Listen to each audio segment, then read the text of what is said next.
वालेकुम FT mentor channel पे आपका एक बार फिर से स्वागत है। यार एक तो स्वागत का नाम सुन के आप परेशान हो जाते हो। यहाँ पे हमारी ऑडियंस में इंडिया से भी लोग हैं, तो इसीलिए मैं ये चाहता हूँ कि उनको भी हमारे साथ अटैचमेंट का एहसास हो। और जैसा कि आप सब जानते हैं, मेरा नाम अदनान अली है। आज का हमारा टॉपिक है how to prevent, how to delay और how to control micro organisms. Micro organisms are known as chief spoilage agent.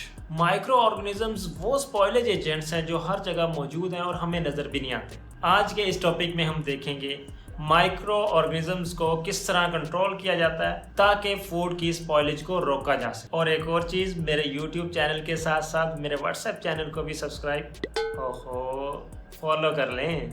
एक ही बात है, प्रिवेंशन या कंट्रोल ऑफ माइक्रो ऑर्गेनिजम्स आज का टॉपिक। इससे पहले कि माइक्रो ऑर्गेनिज्म किसी भी फूड पे अटैक करें तो हमें ये चाहिए कि हम उनको अपनी फूड से दूर रखें। कीपिंग माइक्रो ऑर्गेनिजम्स आउट, हमारे फूड का एनवायरनमेंट ऐसा हो कि माइक्रोब्स हमारे फूड तक ना पहुंच सके। तो इसमें हम देखेंगे माइक्रो ऑर्गेनिजम्स को आउट रखने के लिए हम क्या क्या एक्टिविटीज़ परफॉर्म करते हैं। सबसे पहले एक चीज़ यहाँ पे बता दूँ कि किसी भी फूड पे एक नेचुरल आउटर प्रोटेक्टिंग कवर मौजूद होता है। यहाँ पे बात हो रही है फ्रूट्स एंड वेजिटेबल की। फ्रूट्स एंड वेजिटेबल के ऊपर कोई ना कोई एक कवर होता है जिसका टेक्सचर फूड के इंटरनल टेक्सचर से थोड़ा सा हार्ड होता है। वो फूड को एक्सटर्नली प्रोटेक्ट कर रहा था, तो इसलिए हम बोलते हैं एक्सटर्नल प्रोटेक्टिंग कवर।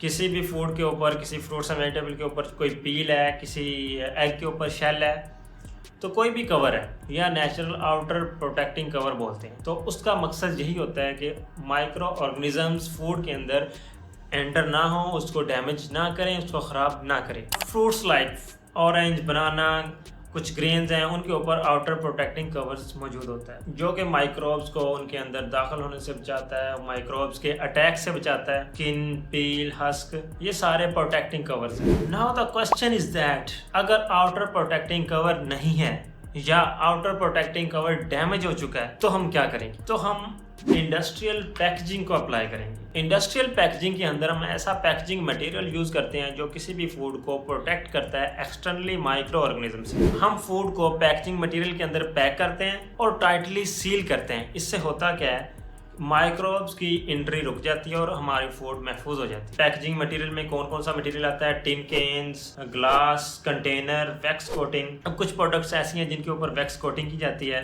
फूड को प्रिजर्व करने के लिए, फूड के अंदर से स्पॉयलेज को खत्म करने के लिए, रोकने के लिए और माइक्रोब्स से बचने के लिए। ये सबसे पहला स्टेप था। देन हम देखते हैं रिमूवल ऑफ माइक्रो ऑर्गेनिजम्स। अगर माइक्रो ऑर्गेनिजम्स आपका पील प्रोटेक्टिंग कवर को तोड़ के आ चुका है या कहीं से डैमेज करके प्रोडक्ट के अंदर आ गया है या प्रोडक्ट के अंदर मौजूद है, तो हम उसको रिमूव करेंगे।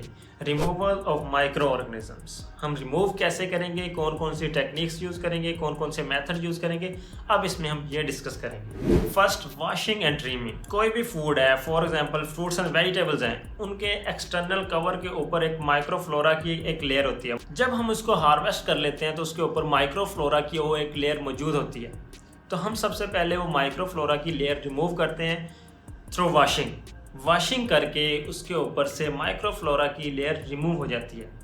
अब वॉशिंग करने के दौरान कहीं पे हमारा फूड डैमेज हो सकता है, कहीं पे उस पर कोई फिजिकल डैमेज आ सकता है, कहीं पे वो उसकी इनएडिबल पोर्शन मौजूद है। अब उस डैमेजिंग पार्ट के अंदर क्या होता है, माइक्रोब्स एंट्री करते हैं ताकि फूड पे अटैक कर सकें और उसको स्पॉइल कर सकें। हमने क्या करना होता है, जो पार्ट उसका डैमेज है हम उसको ट्रिम करेंगे और रिमूव करेंगे। वॉशिंग करेंगे, वॉशिंग करने से माइक्रोब्स रिमूव हो जाएंगे।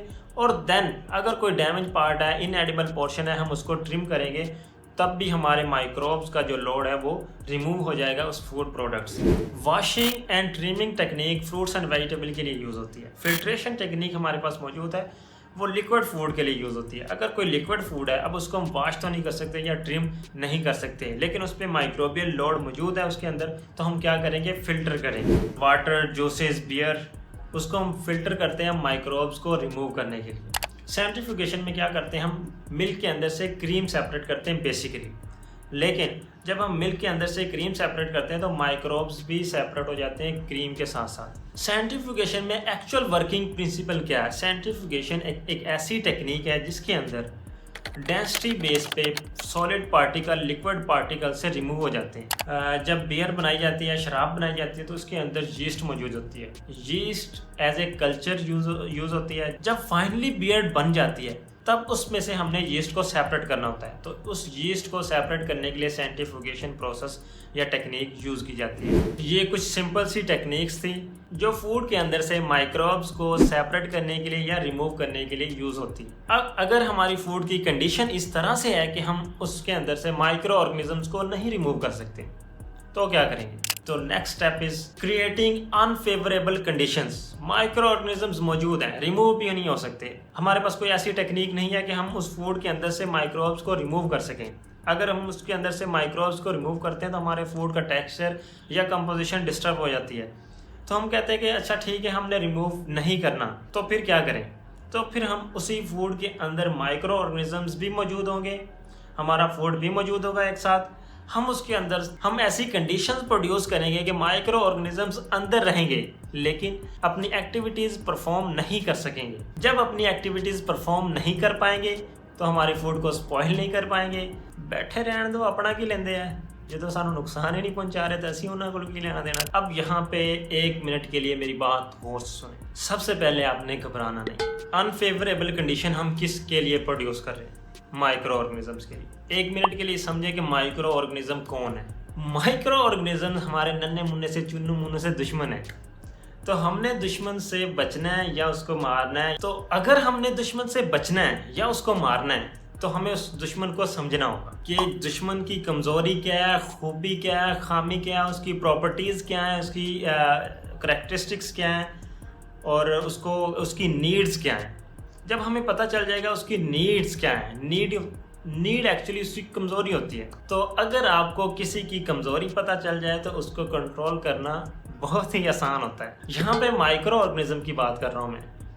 माइक्रो ऑर्गेनिज्म हमारे वो दुश्मन है। जब आपको उसकी करैक्टरिस्टिक्स, उसका वर्किंग स्टाइल, उसकी नीड्स पता चल जाएंगी तब आप उसको इजीली कंट्रोल कर पाएंगे। अब माइक्रो ऑर्गेनिजम्स को कुछ चीज़ें चाहिए, नॉर्मली मैं बता देता हूँ। उसको ऑक्सीजन चाहिए ज़िंदा रहने के लिए, जिस तरह हमें ज़िंदा रहने के लिए ऑक्सीजन चाहिए, एक नॉर्मल एम्बिएंट टेम्परेचर चाहिए, फूड चाहिए। इसी तरह माइक्रो ऑर्गेनिजम्स को भी ग्रो करने के लिए, एक्टिविटी परफॉर्म करने के लिए, ज़िंदा रहने के लिए कुछ फैक्टर्स हैं, उनकी नीड है। सबसे पहले कुछ माइक्रो ऑर्गेनिजम्स आपको मिलेंगे जिनको ऑक्सीजन चाहिए ज़िंदा रहने के लिए, जिनको फूड चाहिए, जिनको मॉइस्चर चाहिए, जिनको एक एम्बिएंट टेम्परेचर रेंज चाहिए, ऑप्टिमम टेम्परेचर चाहिए ग्रो करने के लिए।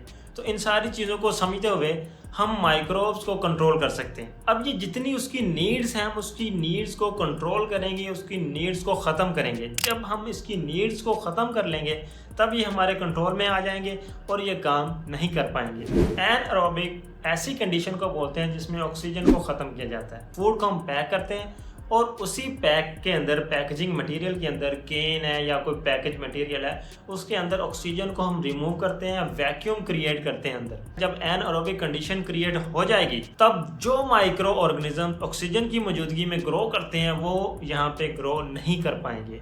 तो हमारा फूड एक तरह से यहाँ पे महफूज हो जाता है या अनफेवरेबल कंडीशन प्रोड्यूस हो जाती है माइक्रोब्स के लिए। मॉइस्चर रिमूवल, माइक्रो ऑर्गेनिजम्स को मैंने बताया कि मॉइस्चर चाहिए अपनी ग्रोथ के लिए, अपनी एक्टिविटीज़ के लिए। हम क्या करेंगे? मॉइस्चर को रिमूव करेंगे, इवेपोरेट कर देंगे फूड के अंदर से। अगर इवेपोरेट नहीं कर सकते तो उस मॉइस्चर को हम बाउंड करेंगे। मॉइस्चर बाइंडिंग से क्या होगा? फिर भी मॉइस्चर अवेलेबल नहीं होगा माइक्रोब्स के लिए, तो ये भी उसके लिए एक अनफेवरेबल कंडीशन होगी। डिफरेंट टेक्निक्स हैं, ड्राइंग, डिहाइड्रेशन, कंसंट्रेशन, ये सारी मॉइस्चर रिमूव करने के लिए यूज होती हैं। देन केमिकल प्रिजर्वेटिव्स, कुछ ऐसे केमिकल्स हैं, कुछ ऐसे प्रिजर्वेटिव्स हैं, जब हम फूड के अंदर उनको ऐड करते हैं तो वो माइक्रोब्स के लिए अनफेवरेबल कंडीशन प्रोड्यूस करते हैं और माइक्रोब्स को ग्रो नहीं करने देते। ये प्रिजर्वेटिव्स कौन से हैं? Sulphur dioxide, potassium metabisulphite, sodium benzoate. Mostly ये फ्रूट्स एंड वेजिटेबल जूसेस के अंदर यूज होते हैं ताकि स्पॉइलेज को प्रिवेंट कर सकें। कुछ ऐसी फूड प्रोडक्ट्स हैं जिनके अंदर हम फर्मेंटेशन परफॉर्म करवाते हैं। फर्मेंटेशन एक ऐसा प्रोसेस है जिसमें हम माइक्रोब्स को यूज करके फूड के अंदर ब्रेक डाउन करवाते हैं। ब्रेक डाउन के नतीजे में एसिड प्रोड्यूस होता है। अब वो एसिड जब प्रोड्यूस होता है पीएच लो हो जाती है और लो पीएच पे मोस्टली माइक्रो ऑर्गेनिजम्स काम नहीं कर पाते, तो लैक्टिक एसिड फर्मेंटेशन की जाती है। डेयरी प्रोडक्ट्स के अंदर फॉर एग्जांपल सोर क्रीम, बटर, चीज़, सॉसेज, पिकलिंग के अंदर भी यही हम काम करते हैं, फर्मेंटेशन करवाते हैं और पीएच को लो करते हैं। लो पीएच पे माइक्रोब्स ग्रो नहीं कर पाते। Then temperature control, micro organisms को एक स्पेसिफिक एक ऑप्टिमम टेम्परेचर चाहिए। अगर हम टेम्परेचर डेविएट करेंगे तब भी माइक्रो ऑर्गेनिजम्स ग्रो नहीं कर पाएंगे। अगर हम लो टेम्परेचर या चिलिंग या कूल एनवायरनमेंट प्रोवाइड करेंगे तो माइक्रोब्स की एक्टिविटी स्लो डाउन हो जाएगी। अगर उसी टेम्परेचर को हम फ्रीजिंग की तरफ लेके जाएंगे तो कुछ माइक्रो ऑर्गेनिजम्स ऐसे होते हैं जो फ्रीजिंग टेम्परेचर पे डिस्ट्रॉय हो जाते हैं। तो ऐसा समझ लो कि सर्दी नाल मर जाते हैं। अगर हम माइक्रोब्स को रिमूव भी नहीं कर सकते, उनको अनफेवरेबल उनके लिए कंडीशन भी प्रोड्यूस नहीं कर सकते, तब भी वो माइक्रोब्स हमारे दुश्मन ही रहेंगे, हमारी जान नहीं छोड़ेंगे। तब हमारे पास लास्ट ऑप्शन बचता है, वो क्या है?